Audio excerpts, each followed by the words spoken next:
My name is Ethan Cole. I was 19 years old, home alone on a Tuesday night in February when I gave a stranger my home address on Instagram. I blocked the account within the hour, but 40 minutes later, I woke up in the dark to someone standing in the corner of my bedroom. If you think catfish accounts are just harmless pranks, keep listening, because I am still not sure what I saw that night was not real. The account that checked out. I want to explain exactly how it happened, because I think a lot of people would have made the same mistake. I was a freshman at a commuter college outside Newark. I had not gone away to school the way most of my high school friends did. My social circle had shrunk down to almost nothing. I spent most evenings at home in my family's house. My parents traveled frequently for work, and I was used to having the place to myself for days at a time. I was on Instagram a lot that year. It was how I stayed connected to people and how I occasionally met new ones. One afternoon, a follow request came in from an account called Miranda_Real. I looked at the profile before accepting. She had around 4,500 followers. She was following only a few hundred people back. The photos went back more than a year, spaced out naturally the way a real person's account looks, not uploaded all at once. Her face was consistent across every picture. Same girl, different days, different outfits, different settings. Likes in the hundreds per photo. Comments from what looked like real people. I accepted the request. She messaged me within the hour. She said she had found my Instagram username through my Tinder profile and thought I was cute. She said she figured she would just say something rather than just follow and disappear. I responded. We started talking. Over the next few days, we messaged back and forth regularly. She was easy to talk to, light and funny. She would ask questions and actually seem interested in the answers. She liked my posts when I put them up. When she posted something new, she asked me to leave a comment, which I did. I looked through her comment section a few times. Mostly men leaving compliments, a lot of them older, some of them noticeably so. I noticed there were very few women commenting. No groups of girlfriends leaving inside jokes or tagging each other. Just a long stream of men leaving fire emojis and short phrases. I filed that away but did not act on it. One evening, my parents were away and I had the house to myself. I told Miranda. I said if she wanted to come hang out, she was welcome to. She said she was interested. I asked how far she lived and gave her my address so she could check the drive time. She said 10 minutes. I asked if she was coming. She said, yeah, I will come. Then she asked how old I was. I said 19. She replied that she was 19 too. I sat with that for a second because I remember something. A few days earlier, a man had commented on one of her photos asking how old she was, and she had replied 25. I went back and found that comment. It was still there. She had told me 19. She had told a stranger in the comments 25. Two different answers on the same account within days of each other. I went back through her comments more carefully this time. I was looking for female friends, mutual connections, anyone who seemed to actually know her. There was nothing like that.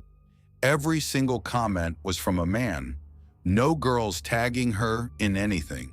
No photos where the other girls in the picture had commented.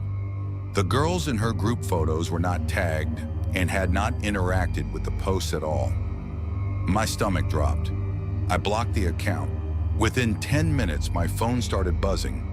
3 direct message requests in rapid succession, all from accounts I had never seen. All with profile photos, but fewer than 50 followers each. The messages were variations of the same thing. Threats. Telling me I should not have done that. I replied to one of them, just to see. The reply came back instantly. It said, unblock Miranda. I blocked all 3 accounts. Then I went into my sent messages and deleted every DM I had sent to the Miranda account, including the one with my home address. I set my Instagram to private. I told myself it was over and went about my evening. February cold. The house felt different that night than it usually did when I was alone. I could not explain why. Nothing had changed. The rooms were the same. The sounds were the same. The baseboard heaters ticking and clicking the way they always did in February when the temperature outside dropped and the system worked hard to compensate. I ate dinner and watched something on my laptop and tried to put the Miranda thing out of my head. It was just a catfish. It happened. I had caught it. No harm done, except I had given them my address. I kept coming back to that. Whoever was running that account, whatever their actual purpose was, they had my home address and they knew I was alone tonight. I had told them both things voluntarily. Around 11, I went to bed. I left the hall light on the way I usually did when I was alone in the house. I lay there in the dark and listened to the heaters and tried to fall asleep. It took a long time. My brain kept turning things over. The fake profile, the age discrepancy, the flood of threat accounts arriving within minutes of me blocking Miranda. That level of coordination was not casual. Someone had been watching that account closely, waiting for exactly the kind of interaction I had been having with it, ready to respond the moment something went wrong with their plan. I did not know what the plan had been. I still do not know for certain. Eventually, I drifted off. I do not know how long I was asleep before something brought me back. It was not a sound exactly. It was more like a shift. The feeling of the room changing around me while I was in it, the way a room feels different when someone enters it even before you hear them. I opened my eyes. The room was dark. The hall light I had left on was showing a thin line under the door. The heater was ticking steadily, everything the same. I looked toward the far corner of the room. There was a shape there that had not been there when I went to sleep. I stared at it. My brain worked very hard to turn it into something ordinary. A jacket on the back of a chair, a pile of clothes, a shadow from a car passing outside. I went through all of those options in about 3 seconds. None of them fit what I was seeing. It was standing upright, the rough shape of a person, and in the darkness where the face would be, I could make out something that looked like it was oriented toward me, looking at me.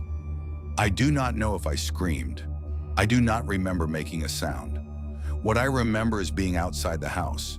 I was in the front yard in the snow in bare feet before I had any awareness of leaving my bed or crossing the room or opening the front door.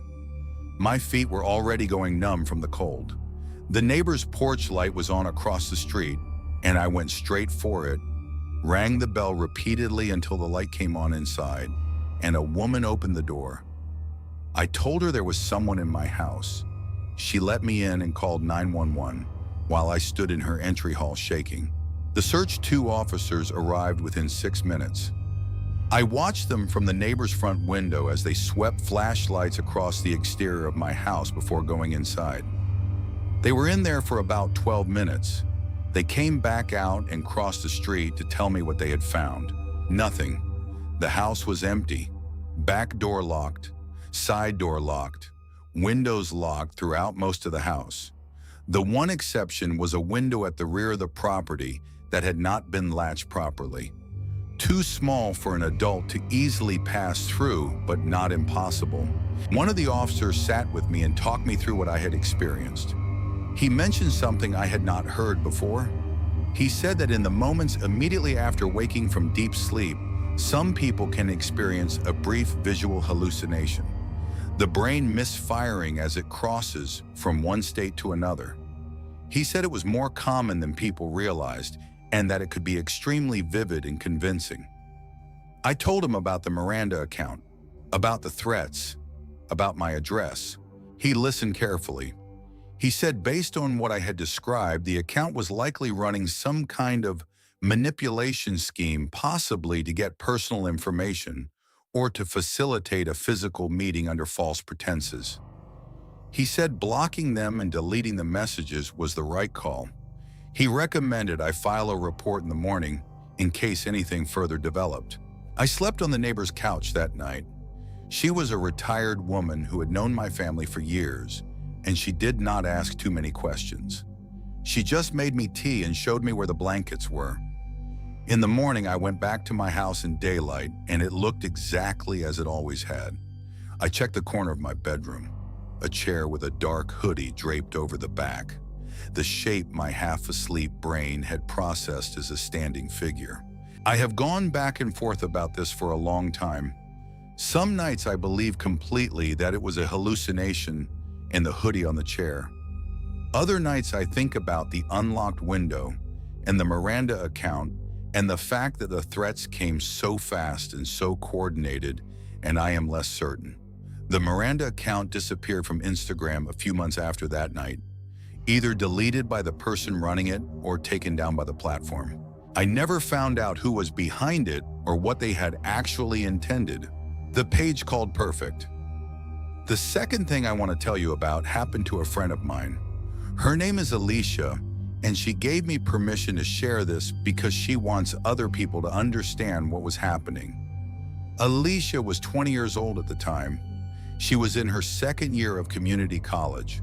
One afternoon between classes, she got a direct message on Instagram from an account she did not recognize. The message was just a link to another profile. She clicked it. The profile was called Perfect Aways, with a Z at the end. It had no bio, no identifying information. The posts were photographs of girls, young women ranging from maybe late teens to early 20s. The thing that made Alicia's skin crawl was not the ages, it was how the photos were taken. Every single one was candid, shot from a distance, shot through gaps in bushes, shot from across the street with a zoom lens. One was taken on a school bus from several rows back. One appeared to have been taken from a moving car, a girl walking on a sidewalk unaware. One was a group of young women on a college campus shot from above, probably from a higher floor window.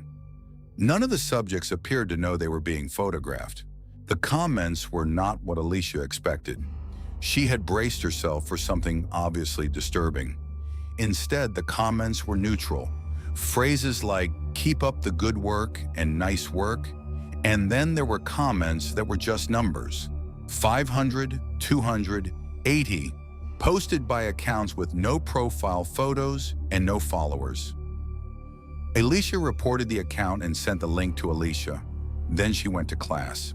She got home around 4 that afternoon and found a text from her friend with a row of question marks and exclamation points. She called her. Her friend said, "You need to go back and look at that page right now." Alicia refreshed the profile. 2 new photos had been posted since she last looked. One was of a girl sitting in the passenger seat of an SUV. One was of a young woman walking down a residential sidewalk, shot from inside a parked car. The second photo was Alicia. She recognized the street immediately. She recognized the jacket she was wearing. She even recognized the car that was parked on the side of the road in the frame. She had noticed it as she walked past it. The driver had been sitting inside.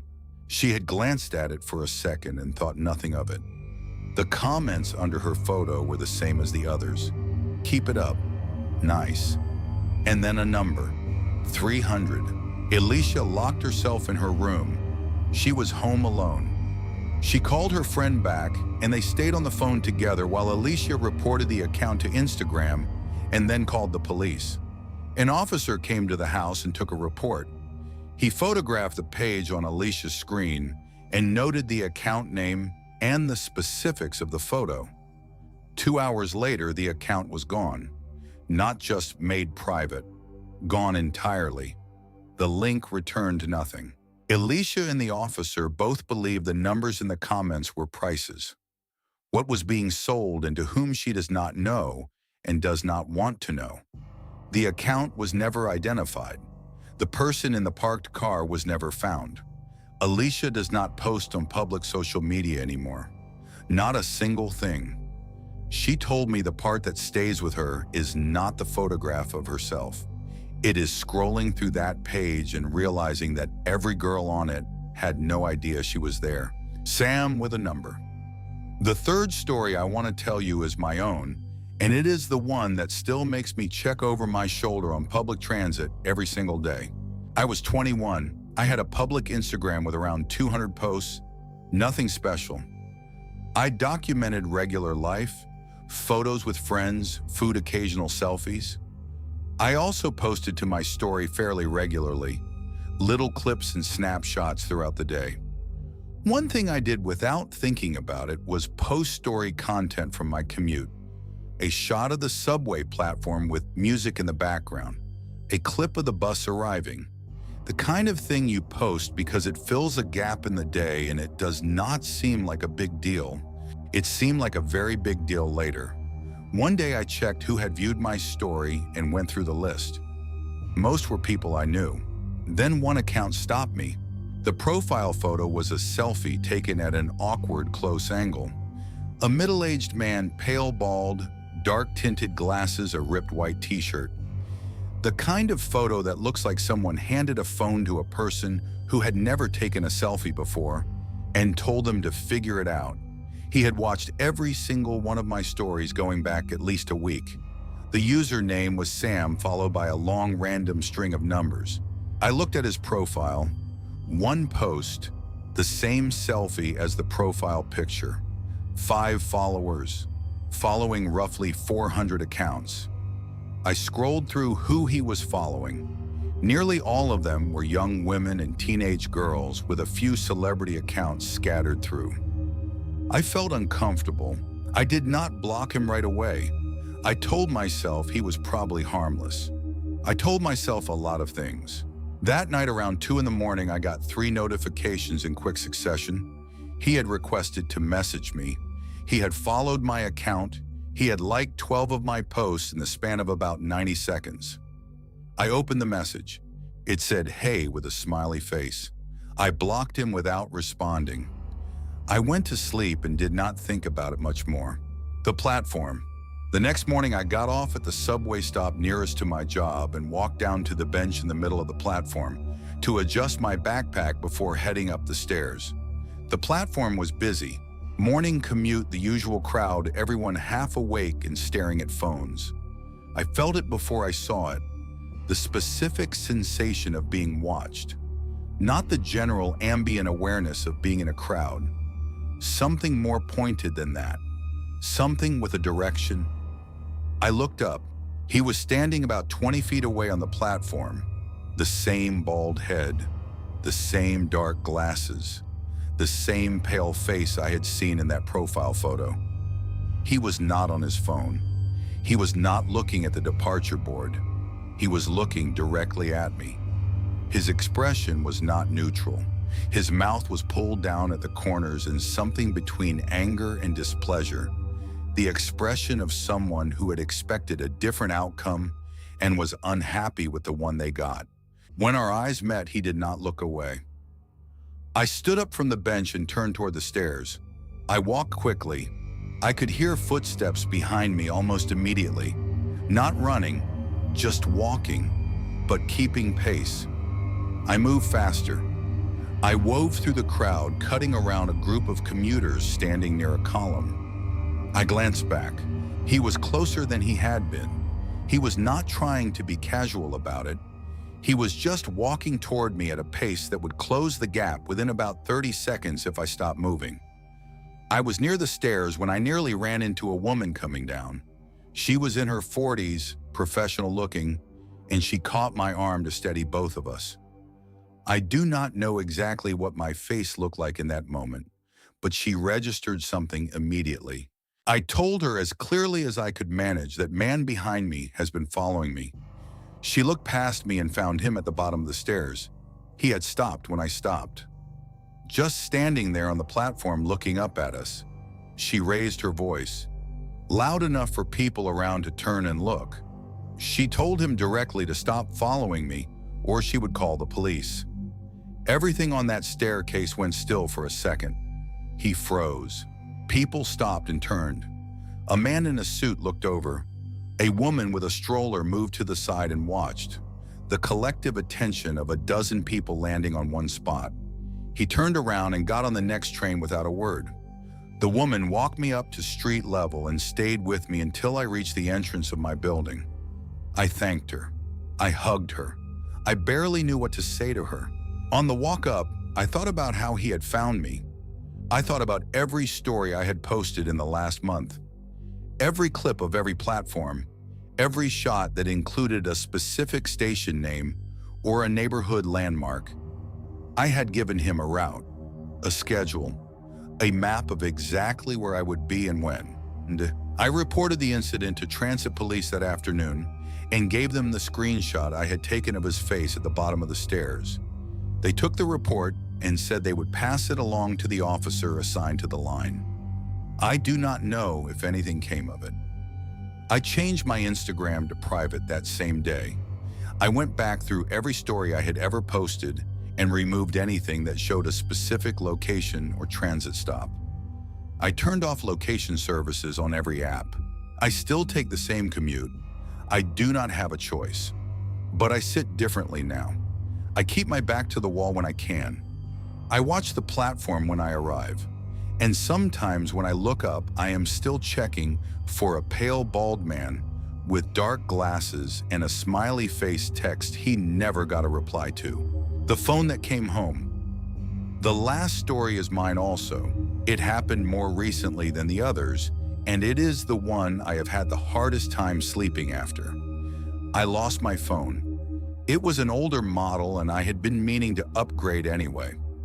I tried to find my iPhone and it showed the phone about 30 miles away. I wrote it off. Not worth chasing down a phone I was going to replace. I did not turn on lost mode. I want to be clear about that decision because it matters later. I just left the phone as it was unlocked with my photos and apps and Instagram account accessible to whoever had it. About 3 weeks later, I got a DM from a guy I had gone to high school with. We were not close. I had not spoken to him in years.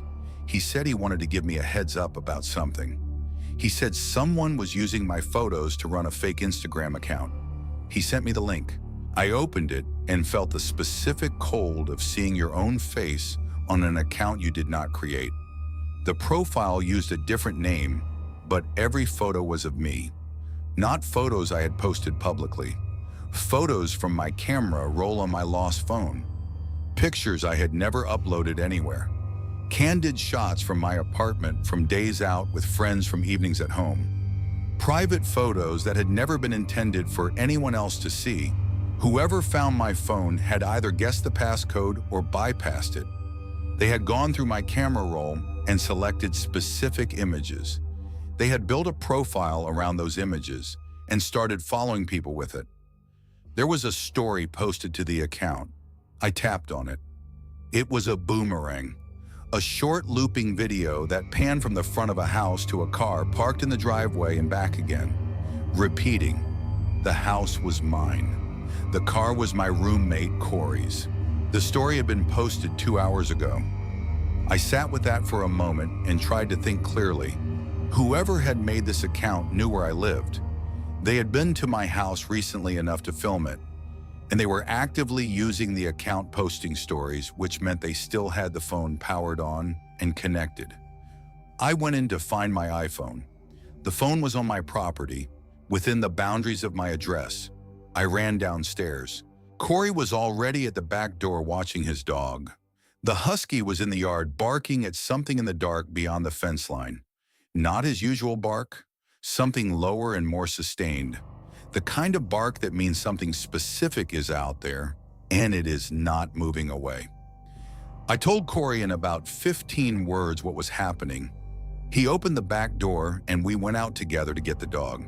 The yard was dark past the reach of the porch light. The dog was at the far end near the fence, barking at the strip of trees and bushes that separated our property from the neighbors. As we grabbed his collar and started pulling him back, something moved in the bushes. A figure, dark clothes, already moving by the time we saw it, through the gap in the tree line and gone before either of us could do anything except stand there watching where it had been. We got the dog inside and locked the door. I called 911. While I was on with the dispatcher, I triggered lost mode on the phone and had it play its alarm sound. We heard it, faint but audible, coming from the front of the property somewhere, near the driveway. By the time the officer arrived, the phone's location had stopped updating. Lost mode was active, but the device had gone offline. The officer walked the perimeter of the property with a flashlight and found nothing. The Instagram account disappeared about 40 minutes after I sent the account a direct message telling them I knew who they were and was filing a police report. Not deactivated, completely deleted. The link went dead. I have not found my phone. The account is gone. The person who ran it is gone. The figure in the bushes is gone. Everything is gone except the boomerang video of my house that I cannot unsee still looping in my memory from one end to the other. A house, a car, back and forth, showing off both. Like whoever was holding that camera had decided something about both of them. I still do not know what. Turn on lost mode the second you lose your phone. Do not wait. Do not assume it is not worth the effort. Whoever finds it knows your face and your camera roll and your contacts and your location history before you have even registered that it is gone. And check your Instagram for accounts using your photos. Not someday, tonight. Search your own name. Search variations of it. Ask people who know you to do the same. Because somewhere out there right now, someone has a phone that belongs to someone they have never met, and they are building something with it that that person does not know about yet. And the only question is whether they find out before or after the figure in the bushes stops running away.